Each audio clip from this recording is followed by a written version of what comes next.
video, I will be discussing Andrew Jackson and his election in 1828, the importance of Jacksonian democracy, and his actions as president, including the spoils systems, the veto of the National Bank, the policy of Indian removal, and his opposition to the Supreme Court. Now, Andrew Jackson was considered a common man. He came from a rural background, and unlike the other founding fathers or the presidents before him, he wasn't born into luxury, so to speak. He was the first president to be born in a log cabin. He believed he was more representing the people, and he had to speak for the people, whereas the founding fathers, Washington, John Adams' father, Quincy Adams, president before him, they all believed that they were almost above the people and kind of separated themselves from the people.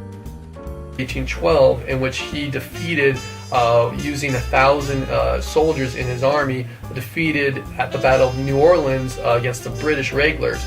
And so this created this huge popularity and made him have the capabilities of running for president eventually. Now, from this battle against, he was known as Old Hickory, and he continued that name against John Quincy Adams in the 1828 election. This election was very dirty, a lot of dirt talking, going back and forth. An interesting note is that John Quincy Adams actually used all truths, whereas Andrew Jackson kind of exaggerated the truth and used false information. Did beat John Quincy Adams in the election, becoming the 7th president. Once in the White House, he did embrace this as Western expansion ideal, believing we must go to the Pacific.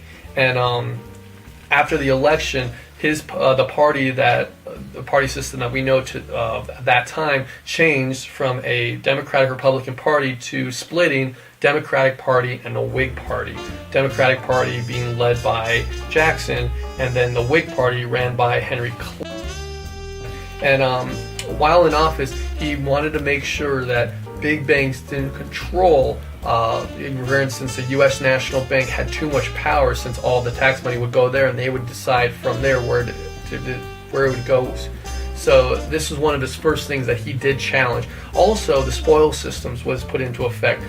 There was kind of a understanding that if you help me, I would give you a job. But this is when the true effect took place, when every person that supported Andrew Jackson in the presidency got a job, whether it was in his office, his administration, or a very well-paying job in something that he could at least touch.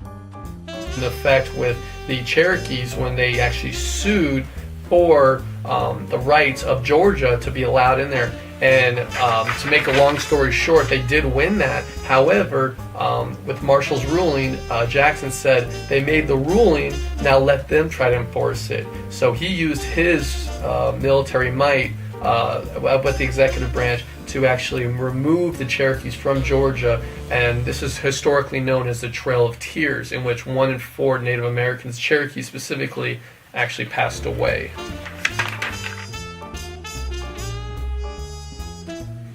An interesting note about Andrew Jackson was that he did consider himself a common man, and he did fight for the people's rights. However, he embraced an interpretation that Hamilton's National Bank was actually not in the best interest of the United States. So anything that Hamilton stood for, consisting of a large national bank, large government, he fought against, supporting Jefferson's way of agrarian society, a small states having more power so that it kind of alleviates the tension. However, Jefferson actually believed Jackson was a tyrant, and so it kind of creates this unique relationship. So after he vetoed the renewal of the National Bank, small banks began printing out their own money, which eventually we would just consider worthless, because with no mighty dollar or national bank supporting the amount of the currency, this created a problem which would eventually make the economy crash. Now, this financial crisis started with recession, but with profits, prices, and wages went down, unemployment went up.